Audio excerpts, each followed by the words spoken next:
What is going on, ladies and gentlemen, and welcome back to another installment of the Rufus Rundown. Again, here at Site B at Dean College, trying to get this one in before my first class of the day.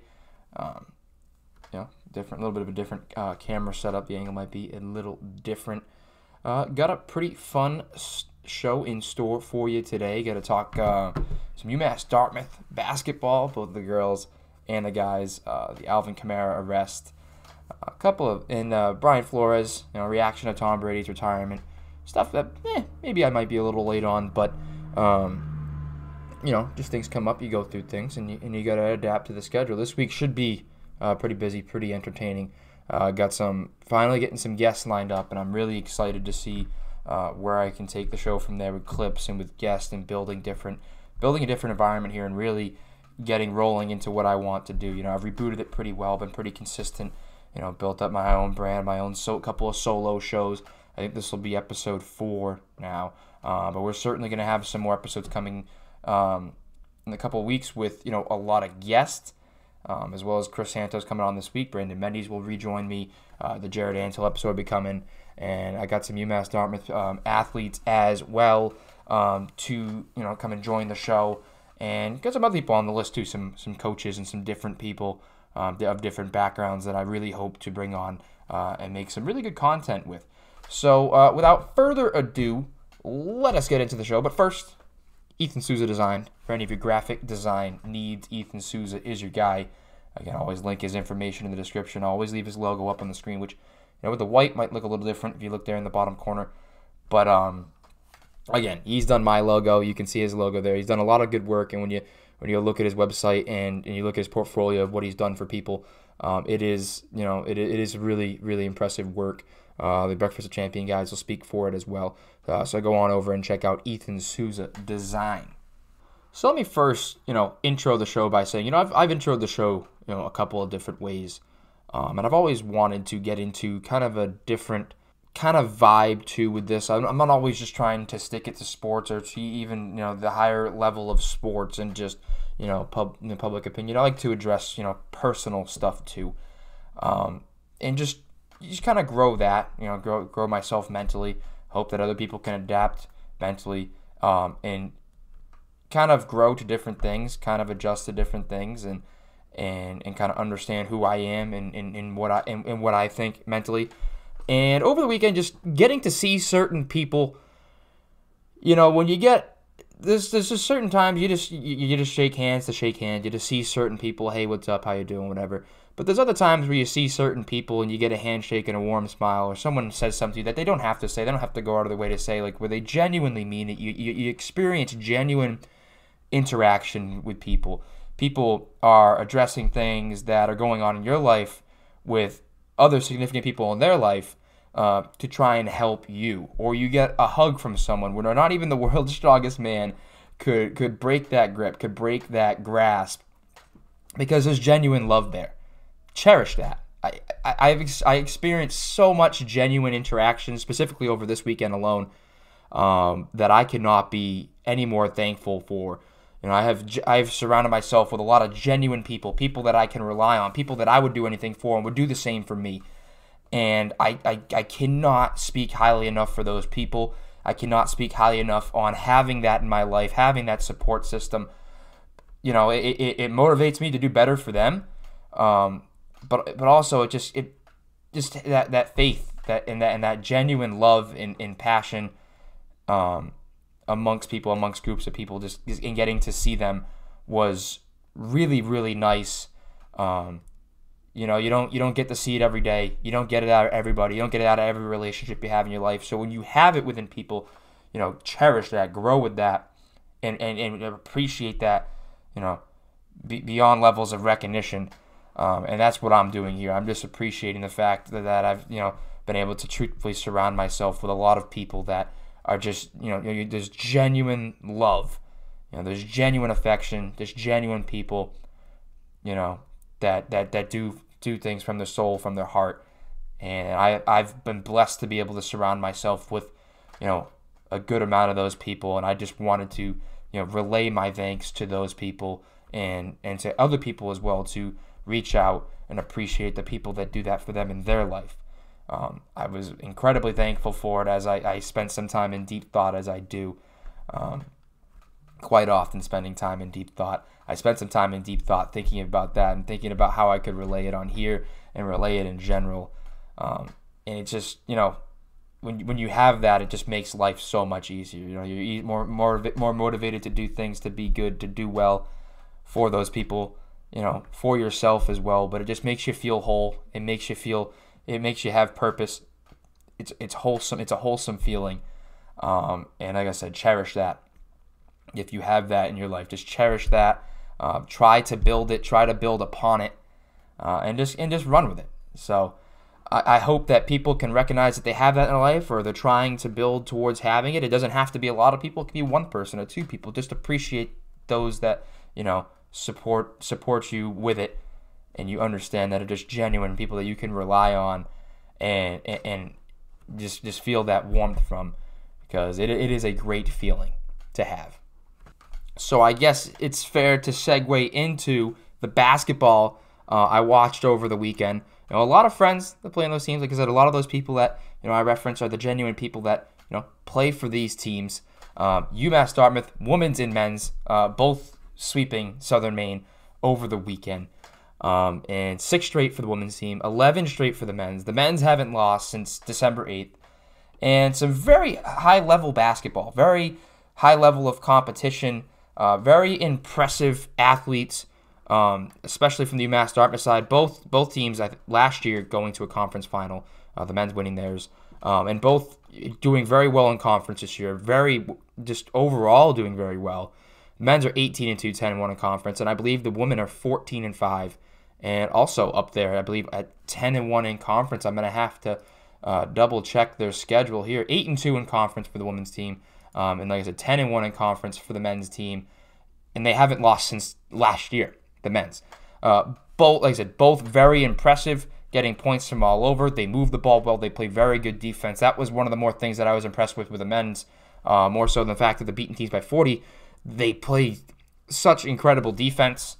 There's communication, there's rotations, they're physical, they're quick. I think 1 through 5, they can really defend anybody, especially in the area. Never mind, as they approach nationally. Of course, don't want to jinx anything there. They still got to do a lot of work to get to where they want to go.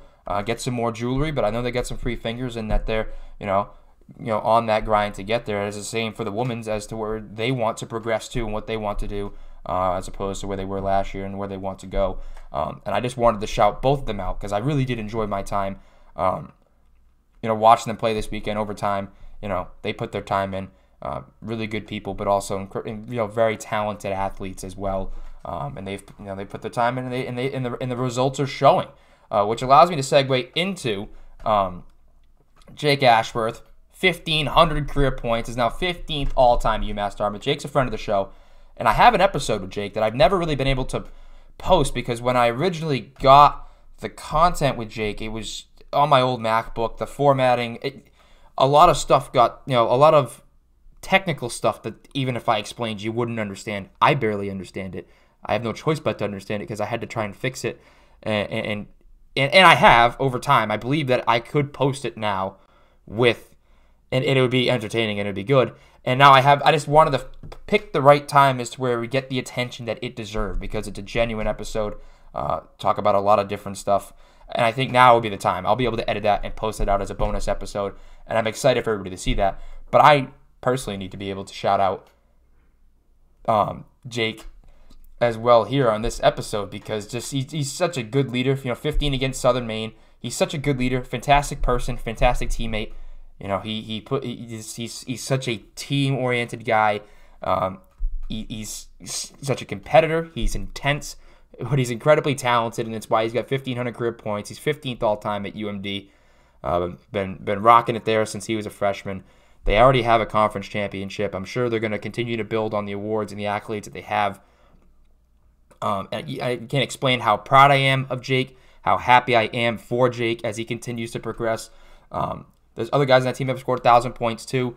But Jake continues, to lead the pack there, and there's other guys on the team that I want to bring onto the show and talk to, and I will bring Jake back on and talk to Jake as this season goes on and progresses to see where it ends up. But like I said, I really wanted to shout out Jake. He's the best teammate I've ever played with, best athlete I've ever played a sport with, strictly because of his communication, his dedication, his knowledge of the game, and he's one of my best friends to this day. Is a genuine human being that like I said, I cannot say enough good things about, and I am incredibly happy for him and the accolades that he continues to smash at UMass Dartmouth. I think one of to really explain who Jake is. The other day they were playing. I forget who they were playing. I have to scroll down the schedule to see who they're playing. I believe it was Western Connecticut, who they beat 110-55. Now a couple minutes left in the game. It's 100-50, and there's a couple minutes left, and they're over on the bench, and someone's got their phone out on Snapchat because you're up by 50. What difference does it make? And everybody's doing their thing, smiling. Jake's helping out one of his teammates, saying, "Help backside defense," shouting out loud, which a lot of people would find obnoxious. And I've played against it. It's incredibly annoying, but it's all productive to the game. It's not even like it's any Bush League stuff. It is directly productive, to the game, to the team, to communication. And he's communicating, help defense to his teammates and staying in the game when they're up by 50, which is just one of the examples of, I think, who Jake is as a player and a person and what he's going to become as a coach and in his endeavors after, this season and beyond. But like I said, really wanted to shout out Jake Ashworth, 1,500 career points, incredible accolade. The best athlete I've ever played with in any sport in terms of talent, but also just in terms of a teammate. There's no one better. There's no one better to be around, and he's going to be incredibly successful in what he continues to do. But obviously he's going to be focused on what he's doing the rest of the season, and I wish him and the rest of both those squads, the girls and the guys squads over UMass Dartmouth, the best of luck. But shout out Jake Ashworth for the 1,500, 15th all time, and I'm sure he's going to continue to soar and move up those charts throughout this season. So now we've gone over the local stuff. We get some more news with the NFL coming out of the Pro Bowl, which I watched 1883, which by the way, 1883, if you haven't watched it, like you like Western style stuff, you have to give it a bid on Paramount Plus. I think it's my favorite show on TV right now, or on a streaming service right now. 1883. I've been watching religiously. Now I haven't watched Yellowstone yet, but it is the prequel to it, so I'm not. Maybe I'll be able to put together more once Yellowstone comes around. But I watched that. I'd rather watch anything. I'd rather watch paint dry as opposed to the Pro Bowl. But I guess there was some hitting going on prior to the Pro Bowl at a nightclub as Alvin Kamara was arrested in Las Vegas. Just my running back, my head coach leaves. We lost Drew Brees the year before that. The quarterback tore his ACL. We were down to a 4-stringer at some point this year. Missed the playoffs. And my starting running back that does literally everything for us offensively, and really, in reality, is our offense, is now in a jail cell, having to post bail. So, in Las Vegas, nonetheless, and a lot of people are going to go and blame Vegas, and I kind of, and with one of the friends of the show that I talked to, I blame Vegas. It's kind of more comical, but in reality, it's not Vegas' fault. Everybody's saying, "Oh, it's Vegas. Why'd they put a team in Vegas?" Well, these guys have to own up to their own actions. These are grown men that have to understand their actions and consequence of actions. And clearly, in Vegas specifically, there's some altered decision making, and there's being a lot of bad decisions being made with a lot of different substances, I'm sure, that are involved, mainly being alcohol. But you still have to be held accountable to your actions regardless of what state that you're in. And Alvin Kamara, obviously, as it seems right now, more information, I'm sure will come out, has made one of those altered decisions and has made a mistake and is going to pay the price. And with the Saints being wildly over the cap and him being due a wild amount of money, it's going to become a tricky situation unless he has a damn good excuse, and as it gets reviewed. But on the outside looking in right now, with not a lot of sources to go through, it's not looking good for Alvin Kamara and the Saints. And again, like I said, these are grown men that have to be held accountable to the decision making, regardless whether they're under the influence or not. And Kamara is going to be, in Vegas. That's what the expectation is. You don't know what's going on for a fact. What happens in Vegas. Stays in Vegas type deal. So obviously something was going on. He doesn't seem like that type of guy. But you get under altered decision making, under some alcohol out there in Vegas. I'm not saying. I mean, you don't know for sure, but you just assume when it comes out to Vegas. That's what's going on. Some celebration of these guys. His 5th Pro Bowl in his 5th season. A very talented guy. Has some altered decision making through substance, and now ends up in a jail cell with a battery with severe bodily harm charge. And we'll see where they go from there. Where the NFL wants to go from there with how they're cracking down on stuff like this. It's like I said, there's going to be a lot to go through. The Saints being in having cap trouble, and then him pulling this, and it's going to open up a big old can of worms for him. Regardless, even if it gets down to the end of it where he did or didn't do it, or what he's going to be able to do if he pays them off, or if he pays the charges out of civil, isn't criminally charged, after the fact. We'll see how it all goes. It hurts his reputation, puts the Saints in a pinch. Like I said again, with all the money that he'd be owed and the cap situation and everything. So gonna get tricky for Alvin Kamara. Just in your decision making. You're out in those public places and you have, an image like that. You're gonna be a target. You're gonna be a target for some of this, especially once you commit to an action such as that kind of physical engagement. I mean, really anybody is. Anybody gets out there and gets banged up and then starts throwing punches, there's going to be consequences to pay. And if you're an NFL guy, you're obviously very much under the microscope. The rest of us are going to have to pay, pay the same price for beating the hell out of somebody because we were drinking a little bit and he said something. I don't know what the situation was, but it's inexcusable. It's just inexcusable action regardless of what you're up to, who you are. And it just so happens that it was Alvin Kamara, the Saints running back, that did it this time around. And it's another headache for the NFL to go through right now, especially with all Brian Flores stuff. Tom Brady retires. The image of the league is, really, really changing. One of your top running backs is getting arrested for battery at the Pro Bowl. So, and everybody already didn't enjoy the Pro Bowl as it was. They were very upset with the product that was on the field. And the only noteworthy thing to really come out of this is this. So, tough look for the NFL. Very tough look for Alvin Kamara. Like I said, we'll see how they address it. And I'll continue to keep everybody posted with the news that comes through and how it goes. I'm incredibly disappointed in my running back. I'm a big Kamara fan. Like I said, big part of our offense. Seemed like a pretty, nice dude. But, shit happens. Shit happens, and they'll have to go through and address the situation and address it as more news comes out with what went down and what happened and what gets finalized in the court of law. So the next thing I want to talk about is the Tom Brady retirement. Now, I did address it in a reel on Instagram, on TikTok, on Facebook. I think I did post it really everywhere. A good old 58-second clip of addressing the spoiled, rotten Patriots fan base that I was absolutely disgusted with, to be honest with you. That this guy wins you 6 Super Bowls, makes you a relevant franchise when you were a totally irrelevant franchise. Gives you all kinds of joy and happiness, and he thanks a lot of people. It seems pretty calculated in the Instagram post, but at the end of the day, he did say thank you to New England before he left. Prior to that, when he originally left New England. And he still has a Hall of Fame speech. He still has plenty of stuff to go, even if he wants to retire as a Patriot.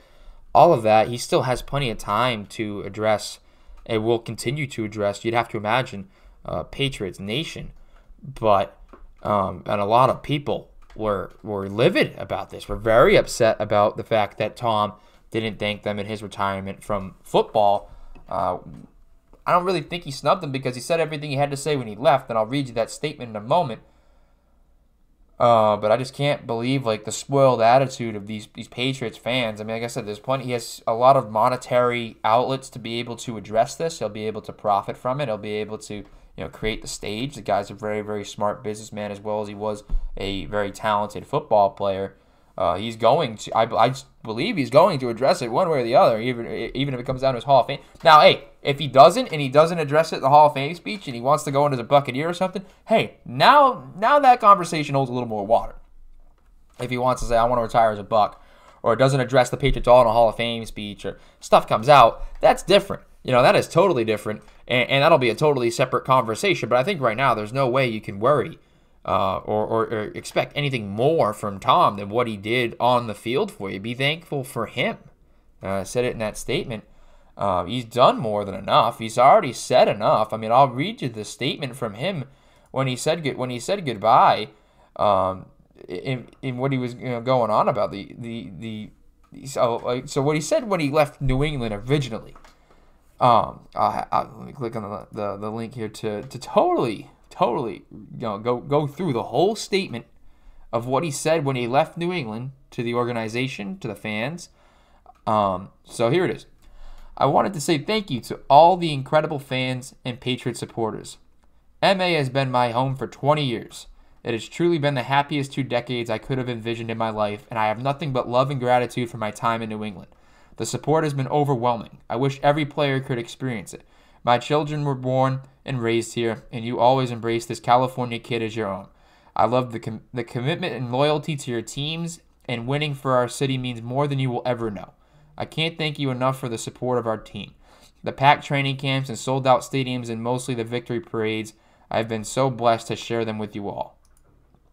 I tried to represent us always in the best and most honorable way, and I fought hard with my teammates to help bring victory and triumph even in the most dire situations. You opened your heart to me, and I opened my heart to you. And Pats Nation will always be a part of me. I don't know what my football future holds, but it is time for me to be open to a new stage of my life and career. I thank you from the bottom of my heart and will always love you and what we have shared. A lifetime full of fun memories. Tom Brady. What more had to be said than that? What more had to be said than that for Patriots fans to be happy? Aside from what he did on the field, that gave you 6 Super Bowls and 20 years of the most incredible dynasty the athletic world and sports world has ever seen. What more had to be said? I don't know. I don't know. I really don't. I mean, again, it does seem calculated in a sense, but he already said that. So it really does irk me and frustrate me that the entitled Pats fan, which is why I just cannot stand Patriots fans. The sense of entitlement, the sense of he owes me this, or we're owed that, or we need this, or we need that, or we're the best this, or we're the best that. And then you go and get blown out by the Bills in the first round of the playoffs thinking, oh, we'll go back to the Super Bowl to play Brady, Mac Jones, Belichick. Jumping the gun. Over expectation. And then everybody sucks and everybody needs to be traded and we have no shot when things go wrong. The pink hat of that fan base. And now this thing with Brady where it wasn't, his goodbye to them wasn't good enough. When he said that already, what more had to be said than that? And he will, again, I'm betting on it, will continue to address the fact that he was a Patriots player all throughout the Hall of Fame and other parts of his career. He just wanted to address the Buccaneers then because they gave him another chance in his career, allowed him to win another Super Bowl, and just gave him a home for 2 years and gave him a shot because the Patriots weren't willing to pay him anyways. So, he left, but he would have had to have taken a pay cut anyways. So it wasn't so cut and dry as to Brady wanted to leave as much as it was that the Patriots couldn't have him back either. And the Buccaneers gave him a shot. They were a loaded roster. He was the final missing piece. They go and win a Super Bowl. They go to the playoffs this year. And, he loses. He's all set with a competitive edge. He still has plenty to prove in his life as a father, as a husband, as a human being now, post-football, as a businessman. But the competitive edge with football, doesn't exist the way it used to for him. And he's going to make a lifestyle change. And, he's the greatest. He's the greatest football player I've ever seen. He did things over and over again, where in moments where I thought it was happening against the Rams as well. I guess it kind of gets out-Brady'd, to end his career. I guess it kind of means something that way. Trying to make a comeback, a huge comeback. He's just the greatest I've ever seen in the football realm of things. I still think Michael Jordan as the greatest athlete ever. But Brady certainly has an argument. Is certainly in the conversation right next to him. I've seen this movie 1,000 times, right? Like the comeback and just the fumble at the end of that game, getting the ball back, going down, scoring, getting the 2-point. It just the way it all came together, and I'd seen that. We've all seen that movie so many times. All the comebacks, all the magical moments he produced. He just in the clutch when it came down to it. He just there was an aura about him. The way he carried himself, the way his teammates would elevate their play around him. It's been incredible to watch. My kids will ask me about Tom Brady, and I got to watch him play his whole career. It's the only thing I've ever known is Tom Brady in the NFL being the greatest of all time. My entire life. I was born in '99, so it's all I've ever known is Tom Brady, and I'm proud to say that we watched this guy play. Incredibly happy that I got to live in the time of Tom Brady and how just incredible he was, and clutch performers all through the times. And he has set the bar for greatness. He has set the bar for that GOAT conversation, for greatness, for what the expectation for the greatest is to be. In the moments, he stepped up in the big moments time and time again. It was to a point where it got sickening for people. I mean, that is a goal for me in life. People hate this guy just because he's that good, because he always did it. I want to be so good at what I do in life that people just hate me for being good. Great, not good, because he wasn't good. He was fantastic. He was great. I want to be hated for being so great at what I do. People are just jealous of that. I just want him to lose because he wins all the time. I just want him to struggle because he's so great at what he does. I just want him to experience failure. And he experiences failures. Any great person has to overcome adversity. That's what made him great. Plenty of adversity throughout his career that he overcame. And that's what made him great. So, but again, I want to be so great at what I do that people just hate me for being great at it. That's a goal of mine. And that's what he did. He built up this villain persona just because he was so great and so good in these big moments. Fantastic and incredible to watch, and will be talked about for forever. No one will ever touch what he's done as a football player and maybe even as a professional athlete. So, congratulations, Tom Brady, on your retirement. Patriots fans, just be thankful for what he did for you, man. I just show a little gratitude. So getting out on social media and just throwing these garbage takes around. And then it's another thing, too, where the media kind of jumped on it and really poked the bear and got all these people. But I'm not getting angry at the media for firing everybody up because they know what people are going to call in and talk about because their genuine feelings inside are that they're pissed, that they, felt snubbed. Maybe they were. Maybe Tom wanted to throw a little shade there before he left, but he's still gonna address you guys. He's the Hall of Fame. He's still going to forever be a Patriot. He's never not going to be.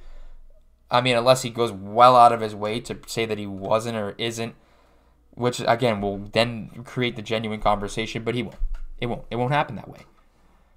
It won't happen that way. I mean, the media is going to pump everybody up and do it because they know what's going to drive interaction, what's going to drive their profits up. They're just, it's your own damn fault for feeling as insecure as you do about the situation. I mean, guy's a human being. He said his thanks. He said his piece. He left you 2 years ago. It went on. And as time goes on, he'll forever be a Patriot. And he'll address you in the Hall of Fame. And he'll be forever, and he still is forever thankful for what you were able to do for him for 20 years. En route to him becoming the greatest ever. So, show a little more gratitude. Be a little more thankful. Be a little less selfish. A little less insecure. And be thankful that Tom Brady did what he did for you for 20 years. So if you're on the South Coast area and you're looking to improve yourself physically as an athlete, maybe as a person, you're trying to get into shape, trying to get rid of joint pain, Jared Antill is your guy. Antill's Performance, Strength, and Conditioning. His information is linked in the bio. Again, I go to him, I train with him. I've made a lot of mental and physical strides through there and through the challenges of training and pushing myself to be better. I highly recommend it. I highly recommend him. He again does a lot of GOATA stuff, which again we'll talk about on the podcast about what it is and what it means to us and how we've progressed with it and what it's done for us athletically and mentally as well. Again, the guy you want to go to, Jared Antill, if you're looking to progress yourself, in terms of, your athletic performance, your strength, and also doing it all in a pain-free manner. Antill's Performance Strength and Conditioning link is in the description, in the bio. You'll find everything you can find there to get to Jared and to start improving yourself today. So the 49ers offensive coordinator Mike McDaniel has been hired now by the Miami Dolphins. Obviously, Brian Flores was let go, and it has stirred up a lot of controversy then because the guy had 2 straight winning seasons, commanded a lot of respect, and was very well regarded as a head coach in this league. And then Brian Flores has since filed lawsuits against the NFL, and has reported on a whole lot of incompetence. It alleges the Giants were racist. They were just giving him the interview to check the box for the Rooney Rule. They'd already hired Brian Daboll because of a mix-up in who Belichick thought he was texting. Of course, the Patriots somehow end up in this. In Belichick, he's 70 years old, makes a mistake of everybody's made a mistake of who they're texting. Everybody's, I'm sure people have sent pictures of, they're gossiping or they're shit talking somebody, and they send those pictures to that person because of psychologically how it's working. So he, of course, mixes up the Brians in his phone, and and now it's being used as evidence in which that they had already made their decision, which, again, incredibly incompetent that they're giving out who they're hiring or who their favorite is to someone who their references. Obviously they're referencing Bill because both guys worked for Bill Belichick, and they have well regard for Bill Belichick in New York with the Giants organization. Obviously wanted his thoughts on the situation and who he thought and what how he saw a certain thing or saw them reacting. They ask him for his opinion as a reference. You probably your resume, your past employers.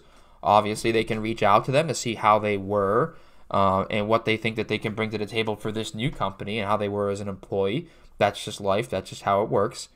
And Belichick, going through that process, understood that Daboll was the favorite, wanted to go text Brian, hey, congrats, you're doing well, spoke highly of it, so on and so forth, and accidentally sent it to Brian Flores, who then, reads the room, and now is filing the lawsuit, alleging, racism there because of the way the Rooney Rule box was and the way they checked that box, and is giving kind of, throwing on the interview. So they're working their way around the Rooney Rule, even though they already had their guy, which I'm sure, in jobs everywhere, regardless of race or whatnot, there's going to be favorites going into it. But, a guy like Flores, you should be given a fair shake to. He's a pretty competent head coach in this league with 2 winning seasons. Without not even having a quarterback that he truthfully wanted. Rebuilt the special teams and that defense, off the bat, even trading pieces away. Did a damn fine job down in Miami. And I think he very well deserves to be a head coach in this league. And I think that, I hope, the Texans or the Saints give the guy a bid. As a Saints fan, I hope we give him a bid. Our defense is already fantastic as it is. I think this guy would elevate it even more.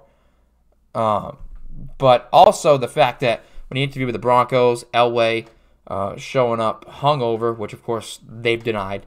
I believe the owner, too. They showed up banged up. Dolphins owner Stephen Ross offered him $100,000 per loss, to tank for Tua, who they eventually ended up getting anyways, who wasn't even the guy. Burrow would have been the guy. So I don't know. Racism runs, that headline. But at the end of the day, it is just wild incompetence across the NFL in terms of who they're reporting the favorite is to be hiring outside of their organization. But then again, the results speak for itself. The Dolphins are a wildly unsuccessful franchise in this time. And Flores brought them some of the success, but they've been wildly unsuccessful. The Giants have been terrible. They win the miraculous Super Bowls, but realistically, the Giants continue to run through coaches, left and right. The Broncos have not seen a lot of success. I mean, Peyton Manning's really the only guy bringing them any genuine success there in recent times. So, if you want to be racist in your hiring practice, it's really, really inefficient in terms of a business model. It's unfortunate if that is the case. You can take action against it, but at the same point, they're suffering through the results of their hiring practices. If they want to be incompetent or they want to, hire against the color of the skin as opposed to who they think is best qualified for the job. Obviously, it's showing because they've been sucking. All these teams have been struggling. So if that's the way they want to go, they're going to suffer themselves. It's unfair to Flores. Obviously, it's unfair to the black head coaches, and you have to hope it changes. I mean, the Broncos are up for sale. You'd have to hope that, it's all these white owners, right? I mean, you have to hope that, there's a black owner there that allows for them to give a black head coach a shot. I don't think that's really how it should be. But considering the owners are billionaires and they're going to make their decisions based off however they want to make their decisions, that's just how it's going to go. So I hope a person of color does find themselves as the new owner of the Denver Broncos and is able to, then further from there, give coaches people of color a shot at head coaching positions in the future. If that's the way that we have to change this and address this going forward. But like I said, the results are going to continue to hinder these teams if they want to only hire white guys or only come to working with certain people instead of hiring who they think is best for the job. And maybe they don't. Maybe they don't think he's best for the job, or they're going to say they didn't, or psychologically they don't because of his skin color. And maybe it has everything to do with some of the character issues that have been addressed with Flores. Even though I don't believe a lot of them, I believe a lot of it's been leaked through Dolphins ownership. In a negative sense. Because of the stuff that he's leaked about them, I'm siding with Flores. Again, I hope my team hires him as a coach, but obviously there's going to be, with the lawsuit and everything, if you have to fire the guy in the future, you're going to have a lawsuit filed against you the same way, even if the same predicament didn't exist, even if it wasn't at all race related. You just want to, the guy struggles, you want to get rid of the guy, you're going to have a lawsuit in your desk, and you're going to have to deal with that headache, even though it was nothing to do with race related. The guy just struggles in his next head coaching gig. You don't know. So now it does kind of create that cloud over his head and hinders their ability to certainly hire him now. But he's going to bat for himself. He's betting on himself, and he's trying to address the situation. And it is an incredibly tough situation. I'm not going to pretend to know or have the answers. What I do know is that if those decisions are being made based off of race and not who the best guy for the job is, it shows in the results for those teams because they've all struggled. They're all going through head coaches consistently because they continue to pick the wrong guys and continue to struggle. So if they're going to make decisions based off of race, they're going to lose their revenue. They're going to lose results. They're going to lose their big-time players because their hiring practices are flawed and are inefficient. Now, do I think that's fair penance for what would be racist if it is to believe to be true? No, I don't think that's fair. But again, in the business world, that's what it's going to be. And I hope that Brian Flores, again, gets his shot as a head coach because I think he deserves to be. I think he's a wildly talented head coach. He very well could end up back in New England, which would benefit the Patriots, and he takes over for Bill in a year or two. That could go that way too. I do see the Texans being the team to give him a bid, but we'll see. We'll see how the cookie crumbles here. Like I said, it's all wildly unfortunate. I don't have the answers, but what I do know is that if it has to do with race as opposed to who the better guy for the job is, it shows in the results of these teams and how much they've struggled. And they will get what they deserve in the sense that they are not going to get the results they want because they're not hiring the best guy for the job. I hope Brian Flores gets his shot as a head coach once again because he's definitely one of the top 32 options. Regardless of what's going on with the situation here, he is one of the top 32 guys in the NFL and deserves his chance to lead an NFL franchise.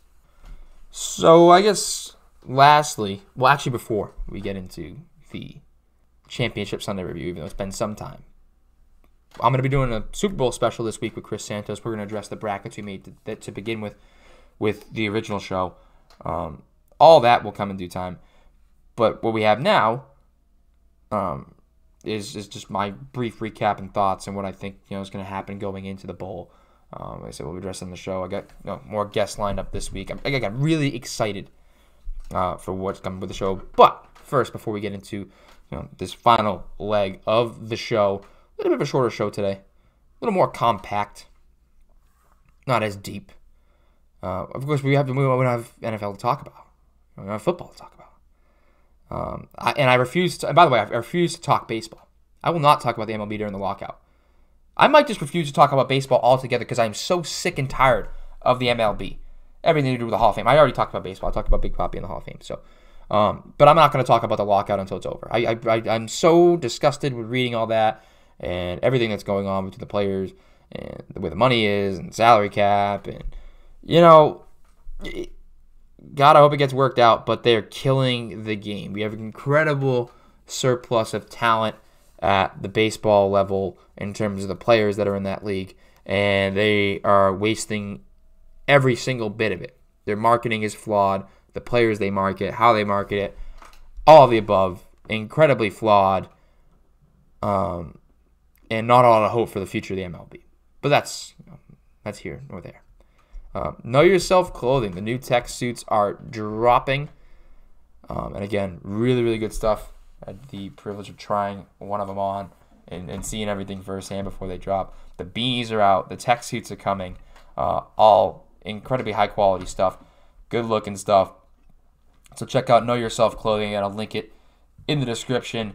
Again, all of these logos right up on the screen, just to consistently remind you who's supporting me here, who I support, and who I think you need to you need to go check out for a lot of their content and a lot of what they bring to the world, what they bring to you. I think it's all really, really, really good stuff and stuff that the people that listen to this show will enjoy. So go check out Know Yourself clothing.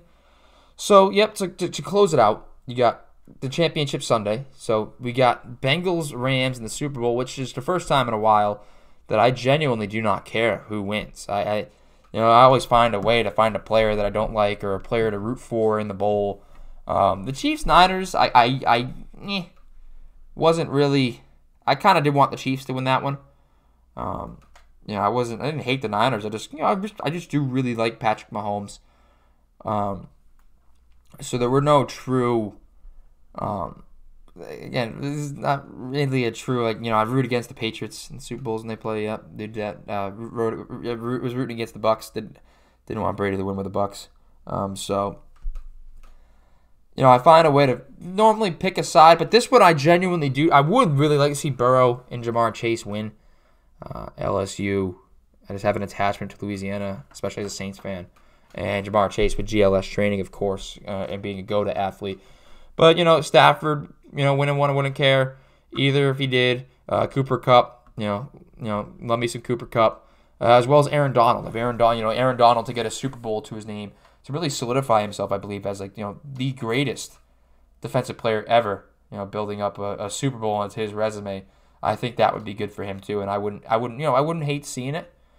But anyways, you get the Bengals riding some more Joe Burrow magic, coming back from 21 to 3 down. I thought, I mean, I don't. Again, what do I truthfully know between play calling and who was making plays? I thought Andy Reid totally fumbled that game away with his play calling. I think he absolutely choked away a third straight Super Bowl appearance. Really, they went from trying to just flat out win the game and play their game to playing not to lose, which they don't do well. They play very well from behind. They play well in shootouts because they don't have a fear of what could go wrong. When they start playing with a fear of what can go wrong, which I think they did in that game, especially in that second half with the way he was calling plays. I mean, I think he even had his quarterback confused. He had his quarterback out of sync because of how, weird his play calling was. I think a lot of it falls on Andy Reid's shoulder, that one. But of course, players still got to make plays regardless. But again, I think a lot of it came down to a total change and shift in play calling and mentality in that game. Because, man, did they look? I've never seen them play that tight. They played tight. A lot of doubling of Travis Kelce in the second half. So they put the linebacker on him, and they'd run a lot of zone to cover the zone over the top for Tyreek Hill. And then they would, anytime anybody would come to the zone, that backer would stick with with Kelce when you're watching the all 22 angle of it on the film, which I didn't. A lot of how they how they slow them down in the second half. They really were able to hang with the guys downfield. Even Mahomes went to go run around. The secondary played everybody outside of Eli Apple played very well for the Bengals in the secondary. Stepped up and played at a high level, but I think a lot of it came down to play calling from the Chiefs and just being very uncomfortable and very tight in that second half. But it's not to take away from the fact that the Bengals still stepped up and played very good defense. They got Sam Hubbard very well could have ended on that fumble with that sack. Trey Hendrickson playing a very good game. It's not to downplay how well those guys played and have played. The offensive line is still struggling, even though the sack numbers weren't up there in that game. Burrow was still under an incredible amount of pressure, but still just doing some crazy things. Breaking out of that sack and running for it himself. There is some Brady in him, I think, in terms of just he has that aura. He carries himself a certain way, and in which he carries himself and just plays with a certain amount of confidence. I think the team sees that as well and is able to match that energy because they match the energy of their leaders. And Burrow is a very good one. I think Zach Taylor's also a very charismatic, coaches with energy. At the end of that Chiefs game, when he just refused to give the ball back to Mahomes, they know they have a game plan. They stick to it. They have faith in what they're doing, and he coaches with a lot of faith in what they believe in what they're doing, and he coaches with a lot of that energy. And a lot of those players match that. They match Burrow's energy and the charisma that he carries. That quiet confidence. He doesn't have to say a lot. Just the way he dresses, the way he walks, the way he plays, his movement. He's damn good.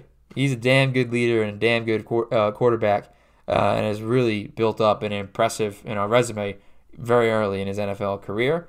Again, like Jamar Chase still having a 7-day. T. Higgins, Joe Mixon. They have a lot of weapons on this offense that they've put together. The thing that worries you is the offensive line, but if it hasn't slowed them so far. I mean, even though they haven't seen a defensive line like the Rams, I mean, still it really hasn't slowed them thus far, even as much as they've struggled. So they don't play the games on paper. They play them on the field. So we'll see what the future holds for Burrow and them. Of course, we can talk about the Rams beating the 49ers. I still think the Rams tried to give that one away. The dropped interception was huge from the 49ers, but the 49ers still blow that 17-7 lead. And the Rams are back in the bowl. I think McVay continues to solidify himself as one of the best head coaches in the NFL. They have a very good defensive front with Miller, Floyd, and Aaron Donald. Jalen Ramsey did get beat for that touchdown against Mike Evans, but you're not going to see a lot of that. Jalen Ramsey's going to have. I'm sure they'll throw him on Jamar Chase, and we'll get to see some genuine playmakers go at it on both sides of the ball. Stafford.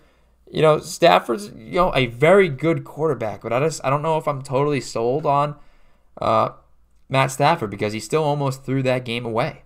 Just because Jimmy Ward drops the interception. We're talking about why Jimmy Garoppolo has to leave and you can't win can't get to the Super Bowl, can't win the big one with Jimmy G. We'd be having that same conversation with Matt Stafford in this, even though it's his first true playoff run. We'd be having that same conversation with that interception that he threw to Jimmy Ward. But it doesn't play out that way. And now we're talking about where Jimmy's going to end up and why he's not the answer. And I think, Niners fans sometimes you don't know what you have until it's gone. You look at your team record with and without Jimmy G and his time there, and it's astronomically different. They were astronomically a better team. Statistically, with Jimmy G on the field, they win more games, and that's what you want is wins. I know, you want the flash, you want the MVPs, and you haven't won the big one yet. But when your record is that that different with that guy behind center as opposed to anybody else, you might not know what you have until it's gone. And I think that might become the case with Jimmy G. I'm not sure because I don't think Trey Lance is the answer, but Aaron Rodgers is out there in the market too. Deshaun Watson's out there ready to move. There's some guys that are out there ready to make those moves. So obviously they're ready to move on. It'll be mutual. Jimmy will be ready to move on to another opportunity where he is a starting quarterback in this league, and I think he's a lot better than people think. But is he good enough? Is he in that top echelon of playmaker and QB? To win the big one hasn't proved it yet. I don't think he is, but at the same time, he is still a very, very productive QB at a very high level, and is very, very close to that peak that he has to hit to get you there. So, yep, it sets up the Bengals and the Rams in the biggest game of the year. Like I said, we'll have our picks. We'll have our breakdown of each thing. Me and Chris Santos will be doing it this week. And I hope you guys will stay tuned for that. Like I said, more guests will be coming. Really excited for the way the show is going, where I'm moving with the show. A lot of talented people that I'll be bringing on. And a lot of, I really will be progressing this. And I'll have some gaming videos coming this week too. Rufus HD finally going to get started up this week. Not sure what game I'm going to play through yet, but, we're going to make the most of it. We're going to have some fun. Might even stream within the next couple nights. But, a lot of time, a lot of productivity with this that I'm incredibly excited for. Hopefully, I'll get into more of the, once the head coaching hires all together are done, I'll be able to grade them and rank them. I don't want to get too deep into McDaniel. More or less it was more of the Flores conversation to have. The Kamara thing isn't a good look. So, the PR department at the NFL going to be doing a lot of work leading up to this Super Bowl. Obviously, the excitement of that really will take over in terms of the negatives. But, we'll see what the week holds in media day like that. Like I said, two very likable teams playing each other. I don't think there's a lot of reasons to hate either side here. So I think, you're not going to be like where it's like only like everybody hates one team for being as good as they are.